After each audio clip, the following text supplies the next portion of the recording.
ഇനി നമുക്ക് കാശ്മീർ പ്രശ്നം നോക്കാം. ഇന്ത്യൻ രാഷ്ട്രീയത്തിലും അന്തർദേശീയ രംഗത്തും ഒരുപാട് കോലാഹലങ്ങളും പോരാട്ടങ്ങളും സൃഷ്ടിച്ചിട്ടുള്ള ഒന്നാണ് കാശ്മീർ പ്രശ്നം. ജമ്മുവിലും കാശ്മീരിൽ നടന്നുകൊണ്ടിരിക്കുന്ന അക്രമങ്ങളും മനുഷ്യക്കുരുതികളും നാം മാധ്യമങ്ങളിലൂടെ അറിയുന്നുണ്ടല്ലോ. കാശ്മീർ പ്രശ്നത്തിൻ്റെ മാനദണ്ഡങ്ങളും വേരുകളും അന്വേഷിക്കുന്നതിന് മുമ്പ് ജമ്മു കാശ്മീരിലുള്ള സാമൂഹ്യ രാഷ്ട്രീയ മേഖലകൾ എന്താണെന്ന് നോക്കാം. ജമ്മുവിലും കാശ്മീരിലും 3 സാമൂഹ്യ രാഷ്ട്രീയ മേഖലകളാണുള്ളത്. ജമ്മു, കാശ്മീർ, ലഡാക്ക്. 2019 ജമ്മു കാശ്മീരിനെ ആ സംസ്ഥാനത്തിന് മാറ്റി അവിടുത്തെ 370-35 എന്നീ പ്രത്യേക നിയമങ്ങളെ എടുത്തു കളഞ്ഞുകൊണ്ട് അവർ അതിനെ കേന്ദ്രഭരണ പ്രദേശമാക്കി മാറ്റി. ജമ്മു കാശ്മീർ എന്നും അതുപോലെ തന്നെ ലഡാക്ക് എന്നും. അതിൽ ഏറ്റവും വലിയ കേന്ദ്രഭരണ പ്രദേശമായി ലഡാക്ക് മാറുകയും ചെയ്തു. ഉമർ അബ്ദുള്ള ഇപ്പോഴത്തെ അവിടുത്തെ പ്രധാനമന്ത്രിയുമാണ്. അപ്പോൾ ജമ്മുവിലും കാശ്മീരിലും 3 സാമൂഹ്യ രാഷ്ട്രീയ മേഖലകൾ ഉണ്ടായി. അത് ജമ്മു, അത് കാശ്മീർ, ലഡാക്ക്. അന്ന് ചെറുകുന്നുകളും സമതലങ്ങളും ഇടകലർന്ന് നിൽക്കുന്ന മേഖലകളുമാണ്. കുന്നുകളും മലകളുമുള്ള നല്ല ഭംഗിയുള്ള ഒരു സ്ഥലം. ഹിന്ദുക്കളും മുസ്ലിങ്ങളും സിഖുകാരും പല പല ഭാഷ സംസാരിക്കുന്നവരോട് അവിടെ ഉണ്ട്. ഇന്ത്യയിലെ ഏറ്റവും മനോഹരമായ പ്രദേശമാണ് കാശ്മീർ താഴ്വരയാണ്. അത് ഇന്ത്യയുടെ ഹൃദയഭാഗമാണ്. എന്ന് വെച്ചാൽ ജനങ്ങൾ കാശ്മീരി ഭാഷ സംസാരിക്കുന്നവരാണ്. കാശ്മീരിലെ ഭൂരിഭാഗം ആൾക്കാരും മുസ്ലിം മതക്കാരാണ്. കാശ്മീരി സംസാരിക്കുന്ന ഒരു ഹിന്ദു ന്യൂനപക്ഷവും അവിടെയുണ്ട്. ലഡാക്ക് ഒരു മലമ്പ്രദേശമാണ്. പൊതുവെ ജനസംഖ്യ കുറഞ്ഞ ഈ മേഖലയിൽ ബുദ്ധമതക്കാരും മുസ്ലിങ്ങളുമാണ് അധിവസിക്കുന്നത്. കാശ്മീർ പ്രശ്നത്തെ ഇന്ത്യയുടെ പാകിസ്ഥാനും തമ്മിലുള്ള ഒരു തർക്കം മാത്രമാണ് പലരും വിലയിരുത്തുന്നത്. ഈ വീക്ഷണം ശരിയല്ല. കാശ്മീർ പ്രശ്നത്തിന് ആന്തരികവും ബാഹ്യവുമായ മാനങ്ങളുണ്ട്. കാശ്മീരിയത്ത് എന്നറിയപ്പെടുന്ന കാശ്മീരി സ്വത്വത്തിൻ്റെ പ്രശ്നവും രാഷ്ട്രീയ സ്വയംഭരണത്തിന് വേണ്ടിയുള്ള ജമ്മു കാശ്മീർ ജനതയുടെ മോഹങ്ങളും അതിൽ ഉൾക്കടന്നു. കാശ്മീരി പ്രശ്നത്തിൻ്റെ വേരുകളെന്ന് പറയുന്നത് 1947 മുമ്പ് ജമ്മു കാശ്മീർ ഒരു നാട്ടുരാജ്യമായിരുന്നു. ഒരു ഹിന്ദു രാജാവായ ഹരിസിംഗ് ആയിരുന്നു അതിൻ്റെ ഭരണാധികാരി. മഹാരാജാവായ ഹരിസിംഗ് തൻ്റെ രാജ്യത്തെ ഇന്ത്യയിലേക്കോ പാകിസ്ഥാനിലോ ലയിപ്പിക്കാൻ ആഗ്രഹിച്ചില്ല. ജമ്മു കാശ്മീരിനെ ഒരു സ്വതന്ത്ര രാജ്യമാക്കി നിലനിർത്താൻ അദ്ദേഹം ശ്രമിച്ചു. ഇതിനായി ഇന്ത്യയുടെയും പാകിസ്ഥാനുമായും അദ്ദേഹം ചർച്ചകൾ നടത്തുകയും ചെയ്തു. കാശ്മീരിലെ ജനങ്ങളിൽ ഭൂരിഭാഗവും മുസ്ലിങ്ങളായതിനാൽ ആ പ്രദേശം പാകിസ്ഥാൻ്റേതാണെന്ന് പാകിസ്ഥാനി നേതാക്കന്മാർ വാദിച്ചു. കാശ്മീരിൻ്റെ മേൽ അവരും അവകാശവാദം ഉന്നയിച്ചു. എന്നാൽ ജമ്മു കാശ്മീരിലെ ജനങ്ങൾ അങ്ങനെ ചിന്തിച്ചിരുന്നില്ല. വ്യത്യസ്ത മതവിഭാഗക്കാരായ അവർ തങ്ങളെ കാശ്മീരികളായാണ് കണ്ടത്. കാശ്മീർ ജനതയുടെ ഈ മതേതര ചിന്ത ആ പ്രദേശത്തിന് ഇന്ത്യയുടെ പ്രതീകം എന്ന വിശേഷം നേടിക്കൊടുത്തു. ഷെയ്ഖ് അബ്ദുള്ളയുടെ നേതൃത്വത്തിൽ രൂപം കൊണ്ട നാഷണൽ കോൺഫറൻസ് എന്ന സംഘടന കാശ്മീരിൽ ഒരു ജനകീയ പ്രസ്ഥാനം നയിച്ചു വരികയായിരുന്നു.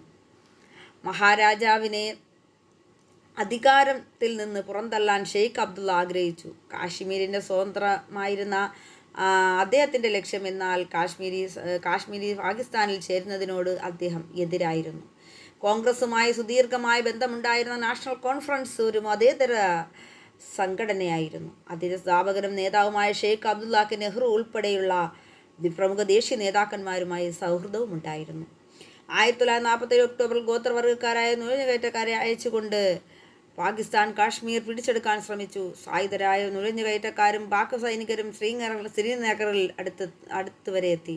ഇതോടെ ഇന്ത്യയുടെ സൈനിക സഹായം അഭ്യർത്ഥിക്കാൻ മഹാരാജാവ് നിർബന്ധനായി. കാശ്മീരിനെ ഇന്ത്യയോട് ചേർക്കാൻ അദ്ദേഹം സമ്മതിക്കുകയും ലയനക്കരാറിൽ ഒപ്പുവെക്കുകയും ചെയ്തു. ഇതിനെ തുടർന്ന് ഇന്ത്യൻ സൈന്യം കാശ്മീരിലേക്ക് പ്രവേശിച്ചു. കാശ്മീർ താഴ്വരയിൽ നിന്ന് പാക് നുഴഞ്ഞുകയറ്റക്കാരെ അവർ തുരത്തുകയും ചെയ്തു. എന്നാൽ കാശ്മീരി പൂർണ്ണമായി മോചിപ്പിക്കുന്നതിന് മുമ്പ് ഇന്ത്യ UN നിർദ്ദേശപ്രകാരം വെടിനിർത്തൽ പ്രഖ്യാപിച്ചു. അതിനാൽ കാശ്മീരിലെ ഒരു ഭാഗം പാക് അധീനതയിൽ നിലനിന്നു. 1948 മാർച്ചിൽ ജമ്മു കാശ്മീരിനെ പ്രധാനമന്ത്രിയായി ഗവൺമെൻറ്റിൻ്റെ തലവനെ അന്ന് പ്രധാനമന്ത്രി എന്നാണ് വിളിച്ചിരുന്നത് ഷെയ്ഖ് അബ്ദുള്ള അധികാരമേറ്റു. ജമ്മു കാശ്മീരിൻ്റെ സ്വയം ഭരണം നിലനിർത്താൻ ഇത് സമ്മതമേകുകയും ചെയ്തു. അപ്പം 1947 ഒക്ടോബർ 22 ഈ കാശ്മീരിലെ പ്രശ്നങ്ങൾ പരിഹരിക്കുന്നതിന് വേണ്ടി മഹാരാജാവ് ഇന്ത്യയുടെ നമ്മുടെ ഗവൺമെൻറ് സഹായം തേടുകയാണ് ചെയ്തത്. അതുപോലെ തന്നെ 1947 ഒക്ടോബർ 24 അത് മിലിറ്ററി അസിസ്റ്റൻസ് ഇന്ത്യയുടെ മിലിറ്ററി അസിസ്റ്റൻസുമായിട്ട് ചേർന്നു.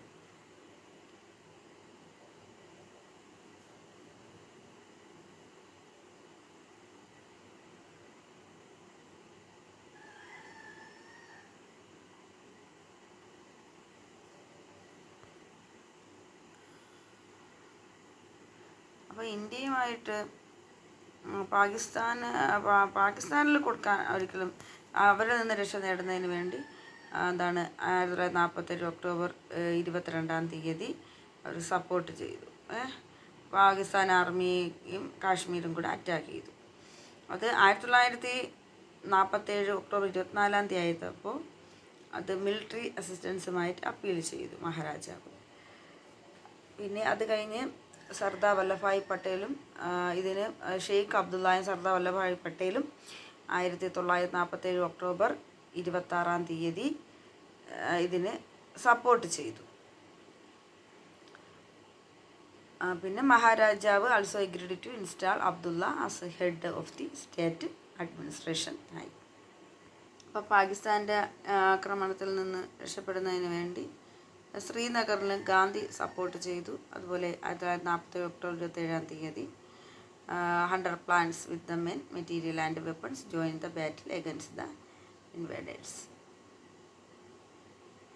അതുപോലെ 1947 December 30 government of India agreed with Mountbatten suggested to refers the Kashmir problem to the United Nation Security Council ആയിട്ട് യുണൈറ്റഡ് നാഷൻ സെക്യൂരിറ്റി കൗൺസിലിൻ്റെ സഹായത്തോടു കൂടി തന്നെ മൗണ്ട് ബാറ്റൻ ഇത് സജസ്റ്റ് ചെയ്തു. 1948 എന്ന് വെച്ചാൽ 1948 ഡിസംബർ 31 ഈ ഇന്ത്യയും പാകിസ്ഥാനും തമ്മിലുള്ള പ്രശ്നങ്ങൾക്ക് ഒരു പരിഹാരം എന്ന നിലയിൽ ഇന്ത്യ അത് ഏറ്റെടുക്കുകയാണ് ചെയ്തത്. അപ്പം ഷെയ്ഖ് അബ്ദുള്ളയുടെ അഡ്വൈസുകൾ അവർ അംഗീകരിച്ചു. 1951 UN അത് പാസ് എടുത്ത റെസൊല്യൂഷൻ കാൾഡ് ഇത് referendum to be held under the supervision of the UN. അപ്പം എന്തൊക്കെയാണ് പ്രധാനമന്ത്രി സ്ഥാനമേറ്റതിന് ശേഷം ഷെയ്ഖ് അബ്ദുള്ള ഭൂപരിഷ്കാരങ്ങൾ ഉൾപ്പെടെയുള്ള നിരവധി നടപടികൾ കൈക്കൊള്ളുകയുണ്ടായി. അദ്ദേഹത്തിൻ്റെ പരിഷ്കാരങ്ങളും നയങ്ങളും സാധാരണ ജനങ്ങൾക്ക് ഗുണപ്രദമായിരുന്നു. എന്നാൽ കാശ്മീരിൻ്റെ പദവിയെക്കുറിച്ചുള്ള അദ്ദേഹത്തിൻ്റെ നിലപാട് കേന്ദ്ര ഗവൺമെൻറ്റുമായുള്ള ഒരു ഏറ്റുമുട്ടലിന് കാരണമായി.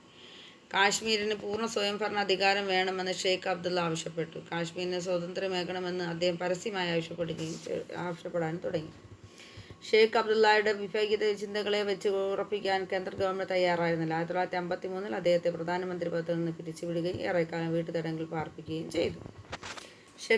ഷെയ്ഖ് അബ്ദുള്ളയ്ക്കുണ്ടായിരുന്ന പിന്തുണ അദ്ദേഹത്തിൻ്റെ പിൻഗാമികളായ നേതാക്കന്മാർ ലഭിച്ചിരുന്നില്ല.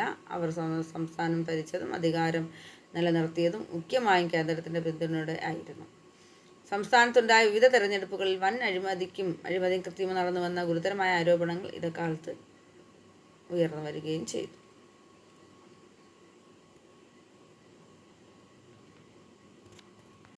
ഇനി നമുക്ക് ഹൈദരാബാദ് നോക്കാം. ഇന്ത്യയിലെ ഏറ്റവും വലിയ നാട്ടുരാജ്യമായിരുന്നു ഹൈദരാബാദ്.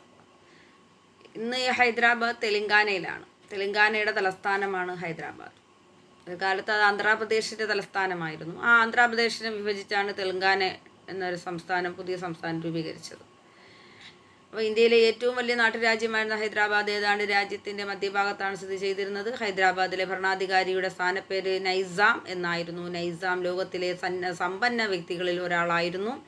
തൻ്റെ രാജ്യത്തെ ഇന്ത്യക്കുള്ളിൽ തന്നെ ഒരു സ്വതന്ത്ര രാഷ്ട്രമായി നിർത്തുവാൻ അദ്ദേഹം ആഗ്രഹിച്ചു. ഇതിനു വേണ്ടി നടത്തിയ പരിശ്രമങ്ങൾ പരാജയപ്പെട്ടപ്പോൾ ഇന്ത്യൻ യൂണിയനിൽ ചില പ്രത്യേക പരിഗണനകൾ ലഭിക്കുന്നതിനുള്ള നീക്കങ്ങൾ നൈസാം ആരംഭിച്ചു. 1947 നവംബറിൽ ഇന്ത്യ ഗവൺമെൻറ്റുമായി അദ്ദേഹം ഒരു യാഥാസ്ഥിക കരാറിൽ സ്റ്റാൻഡ് സ്റ്റിൽ എഗ്രിമെൻറ്റ് ഒപ്പുവെച്ചു. ഇത് പ്രകാരം ഹൈദരാബാദിൻ്റെ ഭാവിയെക്കുറിച്ച് ഇന്ത്യ ഗവൺമെൻറ്റുമായി കൂടിയാലോചന നടത്താൻ നൈസാമിന് 1 വർഷത്തെ സമയം അനുവദിച്ചു. ഇതിനിടെ ഹൈദരാബാദിലെ ജനങ്ങൾ നൈസാമിൻ്റെ ഭരണത്തിനെതിരെ ആരംഭിച്ച പ്രസ്ഥാനം കരുത്തിയറച്ചു.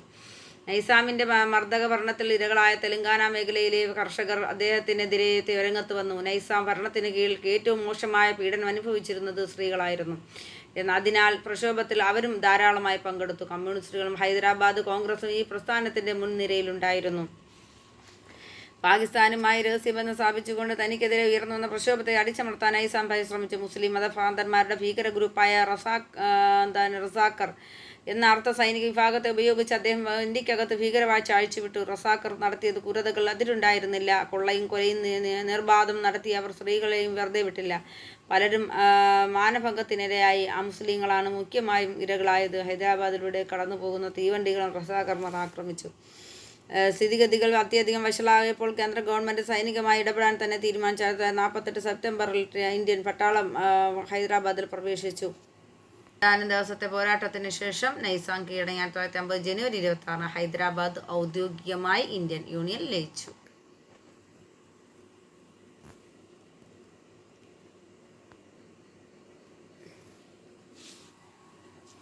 നമുക്ക് ക്വസ്റ്റ്യൻ ആൻസർ ഒന്ന് നോക്കാം. Who were in charge of integrating princely state? നാട്ടുരാജ്യങ്ങളുടെ സംയോജനം ആരൊക്കെയാണ് നടത്തിയത്? Sardar Vallabhbhai Patel and VP Menon. Who assumed the charge of the state department? ആർക്കായിരുന്നു ചാർജ്? സ്റ്റേറ്റ് ഡിപ്പാർട്ട്മെൻറ്റിൻ്റെ ചാർജ് സർദാർ വല്ലഭായ് പട്ടേലിനായിട്ട്. വല്ലഭായ് പട്ടേൽ അദ്ദേഹം അന്നത്തെ ആഭ്യന്തരമന്ത്രിയായിരുന്നു. ഇന്ത്യയുടെ ഉരുക്ക് മനുഷ്യൻ എന്നാണ് അദ്ദേഹത്തെ അറിയപ്പെടുന്നത്. ബർദോളി ഗാന്ധി എന്നും അറിയപ്പെടുന്നത് സർദാർ വല്ലഭായ് പട്ടേലിനെയാണ്. When did Travancore join the Indian union? Travancore Indian union join ചെയ്തത് എന്നാണ്? 1947 July 30. 1947 July 30. 30 July 1947. Which was the first Indian state to hold election based on the universal adult franchise? അപ്പം ഇന്ത്യൻ സ്റ്റേറ്റിൽ ഇലക്ഷൻ ബേസിൽ നടന്ന അഡൽട്ട് ഫ്രാഞ്ചൈസി ഏതാണ്? മണിപ്പൂരാണ് അല്ലേ? മണിപ്പൂരിലാണ് പ്രശ്നങ്ങൾ രൂക്ഷമായത് തന്നെ. ഇന്ത്യയിൽ തന്നെ ആദ്യമായിട്ട് ചേരുന്നത്, ഇന്ത്യൻ യൂണിയനിൽ ആദ്യം ചേരുന്ന പ്രദേശം ഏതാണെന്ന് ചോദിച്ചാൽ തന്നെ അതിനുള്ള ബഹുമതി കിട്ടിയിരിക്കുന്ന മണിപ്പൂരിനാണ്.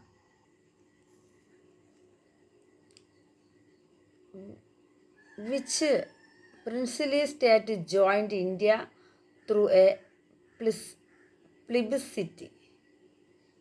അപ്പം ജനഹിത പരിശോധന നടത്തി ഇന്ത്യയോട് കൂട്ടിച്ചേർക്കപ്പെട്ട ഒരു രാജ്യമാണ് ഇത് ജുനഗഡ് എന്ന് പറയുന്നത്.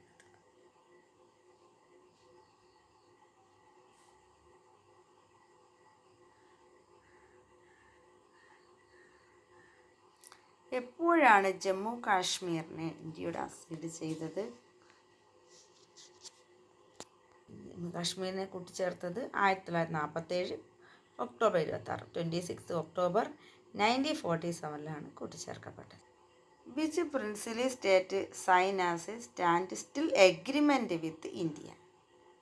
വിച്ച് പ്രിൻസിലി സ്റ്റേറ്റ് സൈൻ്റെ standstill agreement with India? അപ്പം അത് ഏത് സംസ്ഥാനമാണെന്ന് ചോദിച്ചാൽ ജുനഗഡാണ്. അന്ന് ഏത് നാട്ടുരാജ്യമാണത്? അതാണ് സ്റ്റാൻഡ് സ്റ്റിൽ എഗ്രിമെൻറ്റ് ചെയ്തത് ഇന്ത്യയിൽ. അത് ജുനഗഡാണ്. Who was the Nizam of Hyderabad during the period of the independence? Nizam of Hyderabad സ്വതന്ത്രമാകുന്ന സമയത്തുണ്ടായിരുന്നത് ആരാണ്? മിർ ഓസ്മാൻ അലിയാണ്.